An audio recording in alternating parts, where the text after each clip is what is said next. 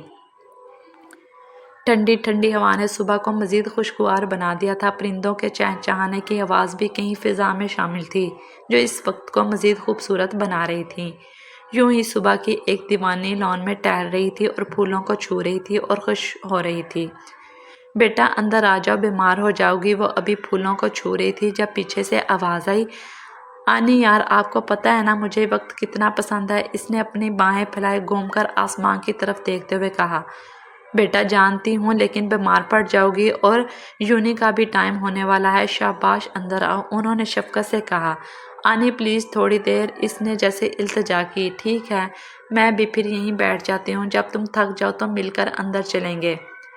انہوں نے جیسے فیصلہ سنایا۔ کیا یار آپ ہمیشہ مجھے ایسے ہی بلیک میل کرتی ہیں؟ اس نے روتی شکل بنا کر کہا۔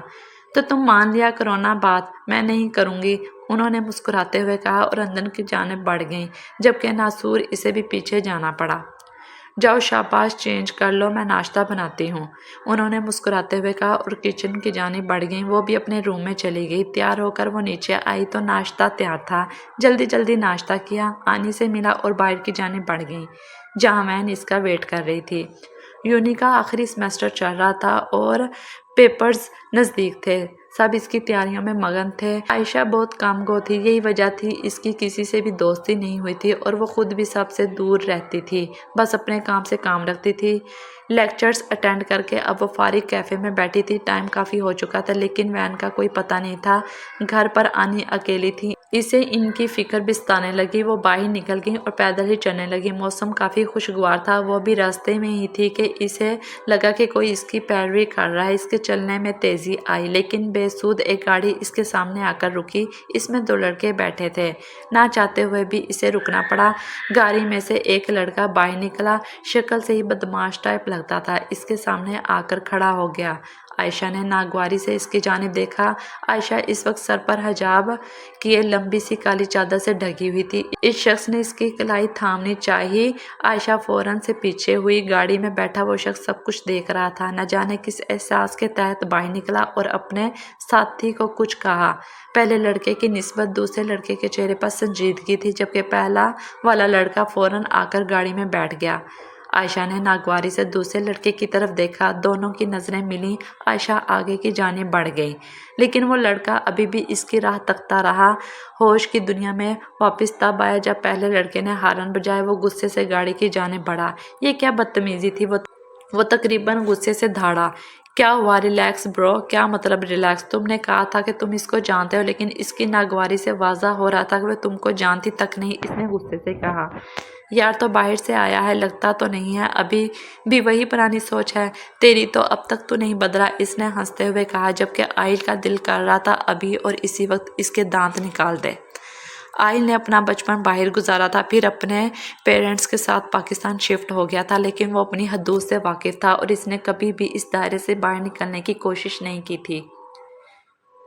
اس کے فادر بہت بڑے بزنس مین تھے۔ ابھی آہل کا کالج کمپلیٹ ہوا تھا جب اس کے والدین کار حادثے میں اس دنیا سے رخصت ہو گئے تھے۔ تب سے اس کے چہرے پر سنجیدگی ہی رہتی اور اس نے چھوٹی عمر میں ہی سارا بزنس سنبھالا ہوا تھا۔ تو باہر جانے کا یہ مطلب تو نہیں کہ انسان اپنے قاعدے و قوانین ہی بھول جائے، آئل نے تلخیہ لہجے میں کہا۔ اچھا برو سوری، چل اب عالیہ ویٹ کر رہی ہوگی، اس نے کمینگی سے کہا، جبکہ آئل افسوس سے اس کی جانب دیکھتا رہا۔ آئل کی کچھ عرصہ پہلے ہی عفان سے دوستی ہوئی تھی۔ آئل لڑکیوں سے دور بھاگتا تھا جبکہ وہ بالکل مختلف تھا۔ آئل نے ایک کلب کے باہر گاڑی روکی۔ جاؤ یارا تم نہیں آؤ گے اندر؟ عفان نے سوال کیا۔ تم جانتے ہو اس سب کو میں بالکل پسند نہیں کرتا۔ ہاں یار جانتا ہوں، تو بس ایک بار چل تو صحیح، بہت مزہ آئے گا، عفان نے زور دیا۔ سمجھ نہیں آتی ایک بار تمہیں، اب کی بار آئل دھاڑا۔ اوکے برو جا رہا ہوں، ٹیک کیئر، عفان یہ کہہ کر گاڑی سے باہر نکل گیا، جبکہ آئل نے گاڑی آگے دوڑا لی۔ عائشہ گھر آئی، اس کی حالت بہت غیر ہو رہی تھی۔ کیا ہوا بیٹا، ٹھیک تو ہو؟ کیوں پسینے آ رہے ہیں تمہیں؟ آنی نے پریشانی سے سوال کیا۔ نہیں کچھ نہیں، دراصل پیدل آئی ہوں تو اسی لیے، اس نے فوراً بات بدلی۔ بیٹا پکی بات ہے؟ آنی کو جیسے تسلی نہیں ہو رہی تھی۔ جی میری پیاری سی آنی، پکی بات ہے، اس نے اپنے آپ کو نارمل کرتے ہوئے ان کے گلے لگتے ہوئے کہا۔ چلو بیٹا فریش ہو آؤ، میں کھانا لگاتی ہوں۔ نہیں مجھے بھوک نہیں ہے، سر میں درد ہے تو میں آرام کروں گی۔ وہ ان کی گود میں سر رکھے لیٹ گئی۔ آنی اس کے بالوں میں ہاتھ پھیرنے لگی۔ کیسا گزرا دن؟ اچھا تھا، اس نے مختصر سے جواب دیا۔ وہ آج ہونے والی بات سے آنی کو پریشان نہیں کرنا چاہتی تھی۔ چلو بیٹا تم تھوڑی دیر سو جاؤ، میں ذرا کام کر لوں۔ وہ اسے پیار کرتی باہر چلی گئی۔